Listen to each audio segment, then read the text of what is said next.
like promised, we do have the management of Gokaldas Exports joining in with us, Mr.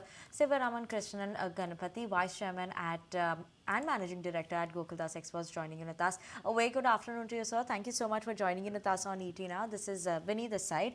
And so, let's just start by talking about the numbers, right? Yes, obviously, we've seen a bit of a subduedness that has been coming in terms of overall the revenue growth. But this time, at least, we've turned in on the positive front.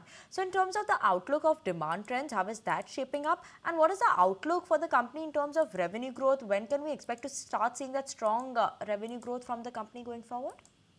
So we've started seeing traction coming back from the customers, after 1 year of very muted buying. On the contrary, I would say depressed buying. Most of 2023, American brands bought about 23% less than the previous year. European brands bought about 16% less than the previous year. So it's been a bit slow. And compared to that, we are now seeing traction coming back. So that's good news. Most of the brands have eliminated excess inventory in their system or are nearly in the process of doing so. We are seeing reasonably good traction building up. I think in the next several quarters, we will start seeing growth coming back. And we hope to continue that in FY25 and FY26. So we're expecting good growth in FY25 and FY26. So also in terms of margins, because that's been a bit under pressure as well. Even this time we're seeing around 100 basis point contraction in terms of EBITDA margins. So what is the level of EBITDA margins that one could expect as well? If you're seeing the traction coming back, expecting good growth, then do you see the margins improving as well? Sure. So hopefully, after a few quarters, we should start seeing margins improve. We have been currently operating in an environment where supply far exceeds demand. And when there is such a situation, obviously, there is a pricing pressure. On top of it, we've also had some one-off costs, etc., last quarter. And maybe once that gets eliminated and the pricing power comes back, we may see some margin improvement. Moreover, we are also working on operational improvements on a continuous basis.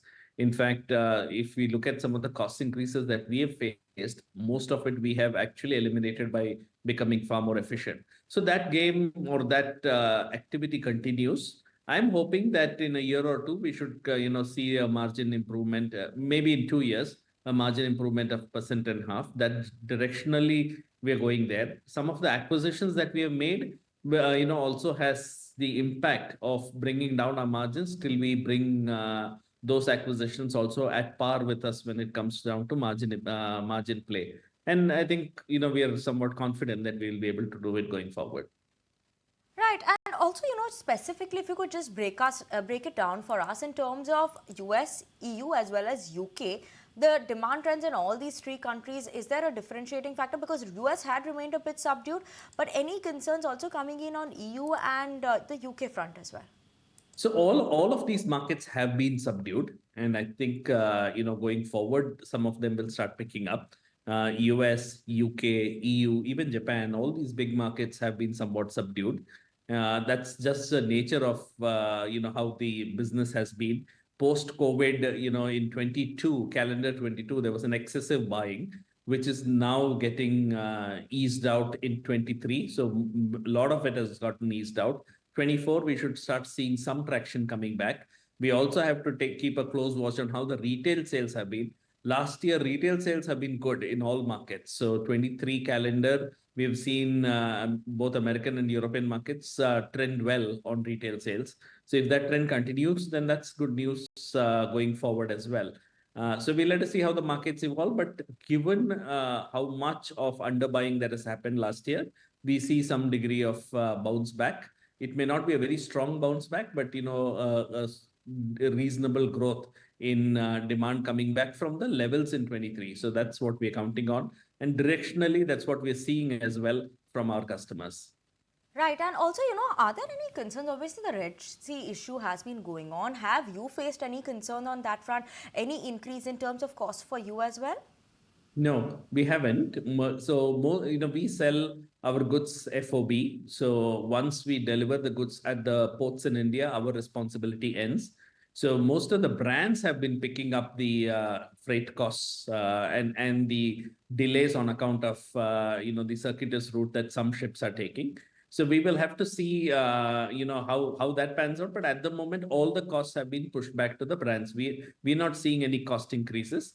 Many of the brands are coming back and asking us for, sooner deliveries if possible, because they have an extra few days in the high seas on account of circuitous shipping.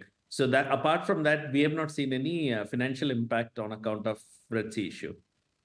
Mr. Ganapathi, hi, this is Anisha also joining the conversation. A quick word. I'm reading some comments from you that talk about how you're looking at doubling your revenue in a couple of years. Now, this is purely on account of acquisitions that you have made, because you've made a couple in quick succession already. And I also understand you've taken some approval for QIP. What's the plan with respect to that? Is it for funding the acquisitions that you've already made, or there's something else in the pipeline too? So when I didn't say we're doubling, we will be directionally going there. We will be having a substantial increase in revenue, a substantial increase, given that, there will be some organic and inorganic growth, right? So we've had two acquisitions, both of them have to play out as well. So that's also a good amount of revenue that will come our way. So there will be a strong revenue growth in FY25 and FY26, more so in FY26. So that's given.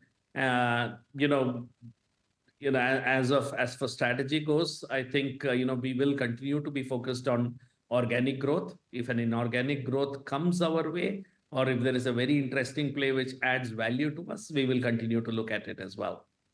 Sorry, but just to get the context right, when you say that the next couple of years are going to be strong, do you mean it's going to be 25-30% kind of growth? Could it be higher or lower? Because again, strong is a very subjective word, so just wanted to get that right.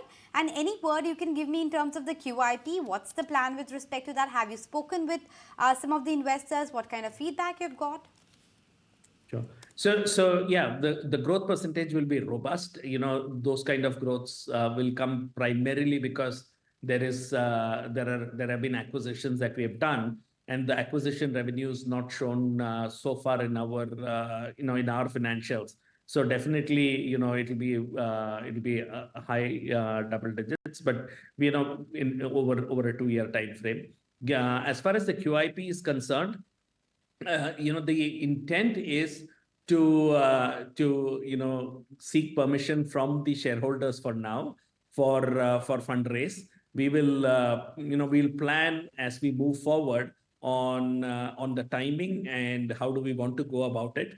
The intent is that, look, we have to grow. There are several opportunities that will keep coming our way, and we need to have the flexibility to raise funds if we need to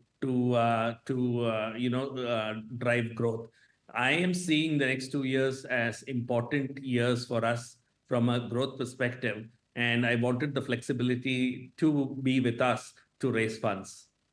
Okay, that sounds good. Thanks so much for joining us with that quick update. We will speak with you as and when those opportunities do materialize over the course of next 2 years. Thanks so much for your time.